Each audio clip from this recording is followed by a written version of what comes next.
Hey guys, welcome back to the Ben Hart Shoots YouTube channel. We're with Extar right now at GUNCON 2025. To be honest with you, a lot of my buddies are familiar with Extar. I'm not super familiar with them. Yeah. I know it's polymer-based stuff. I know that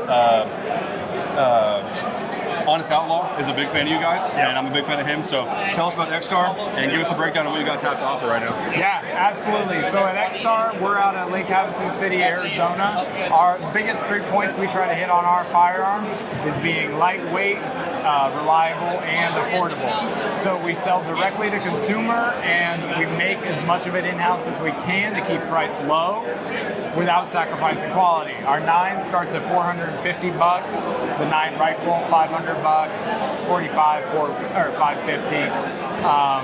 We have it in 9mm, 45 ACP, 10mm. We're showing here at the show. Should be out by the end of the year. Okay. But yeah, what's like the big volume mover? What's the one that everyone buys? That EP9 pistol. EP9? You mind pick it up? Yes. Yeah, 9mm is always popular. And so what's nice about these, we have Glock mag compatibility. It's G17 pattern. Okay. And then for like the comfort items, it's AR compatibility. Your trigger, your safety, your grip, a bracer, stock. Those things you can swap out with your favorites. You know, if you have something that you want to be the same across all your guns. Sure, safeties, you can do that. You run Geisley's or whatever? Absolutely. Okay. What do you guys have any from the factory SBR versions or just basically brace versions? Yeah, just brace. Yeah. We don't, for us, we're a civilians firearm company, so we like to keep it really simple. We work with semi-autos, we work with what's easily, that makes the paperwork simpler for us too. Yeah, and if someone really wants it, they'll go out and do the whole. Yeah, exactly. You know? Awesome. Right, and that's what's nice. Like this has receiver extension. You can pull that brace off, put on your stock when you get your approval, you're ready to go. Wow. So I was talking to them and talking to your other guy here. Yes. Even the buffer tube is polymer as well. Is there a specific polymer it is? Is it proprietary? Is it? Because he was saying you guys are a polymer company initially, and then broke into firearms. Exactly, yeah. So that was kind of how we started. The owner, he used to have a mold making company. He was a polymer expert, and then he saw this industry and wanted to bring his expertise into it. So we have, I can't tell you all the materials because we have about 6 different ones, and some of them are trade secrets. Okay. We keep, you know, in mind what's the component, what kind of stressor. Some of these need to be very rigid, some of them need to flex. That's what's nice about polymer is we have across these receivers, it's all very rigid, but it's able to make minute flexion. So things like bolt bounce and resonance are just deadened out. Okay. Are there any kind of like steel reinforcements in here aside from, you know, the barrel and the barrel nut, or is it truly everything polymer on the inside? It's truly, yeah. That's a common misconception, so I'm glad you asked. Yeah. There's actually no steel reinforcements. In the lower, the only metal is the legally required metal portion for the serial number. Okay. There's no reinforcement needed except for on the outside. So that's where we picked here as a common point for a lot of other companies that have tried to make a molded lower like this. We have an aluminum part here added to where all the stress is on that, and a screw that redirects it to the lower at the strongest point instead of at the weakest point, which is here. Okay. So we do have metal where it's needed. Barrel nut, those are both aluminum.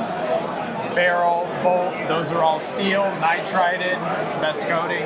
Excellent. But yeah, it's the reinforcements aren't necessary, and for things like the barrel, that's part of where our accuracy is really nice because that material, it's like a really firm bushing that barrel is being put into. Okay. So, and before I ask you about the buffer tube system, because I know there's kind of a unique system there. Yes. Tell us about the barrel nut itself. Is it like a mil-spec barrel nut? Is it something proprietary? Can you swap barrels? Like stuff like that? Yeah, so on that, we made the intentional decision where these aren't meant to be ARs or AR9s. We consider it our own PDW platform, but we do have AR compatibility on some of those external points I highlighted earlier. Sure. So that's an area, the barrel nut is not replaceable, or the handguard or rail with something made for a different firearm. Gotcha. We have had, you know, we've had different options, you know, like our carbine has a different rail and handguard model. and we've had some third-party, aftermarket handguards come out. Okay. But they do need to be specific for the EP9 or EP platform. Gotcha.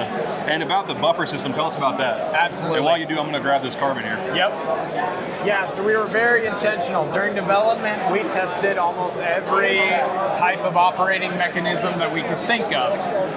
But we landed on direct blowback because of the ease of use and especially the reliability between cleanings. Very simple, yeah. Yes.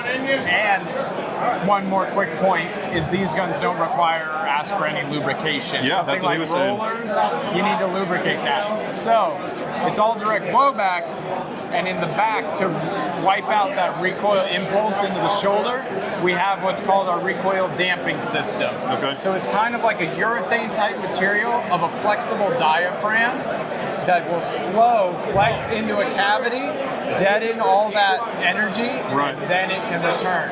Are those pretty long lasting, or are they sacrificial items? It's a no maintenance item. Wow. It's in the back of the tube, and most people never realize it's there, and you don't need to know it's there. Okay. It's just Excellent. doing its thing. Yep. What caliber options do y'all have, and are there any that are being released soon? That's kind of a layup Right. question. But. Exactly, yeah. So 9 and 45 available now. 9, we also have a carbine model. We're trying to work on a carbine for the 45. And then we have 10 millimeter coming out like by the end of the year, hopefully. Nice. Any future options for a long handguard to go all the way out to the end of the barrel or something like that? Is that too long for the Polymer maybe? I don't remember the reasons off the top of my head right now. I think this was more of a design choice for us personally. Sure. Because we try to separate ourselves from the ARs a lot. Gotcha. We don't want people to have It's that just a regular- conception that it's an AR because Gotcha. maybe they have bad experiences with ARs. Yeah. Or maybe they want to modify it in a way that this gun doesn't work. Sure. So that was a feature. We were actually looking at a lot of military firearms, a lot of firearms coming out, took inspiration from the way they were designing a more long rail, a little more height and texture. Almost like a piston gun would like have a higher. Yes, sir. I gotcha. Yeah, so that was kind of the thinking there and why it isn't as long. So Sure. No, yeah. it makes sense. Absolutely. Last question.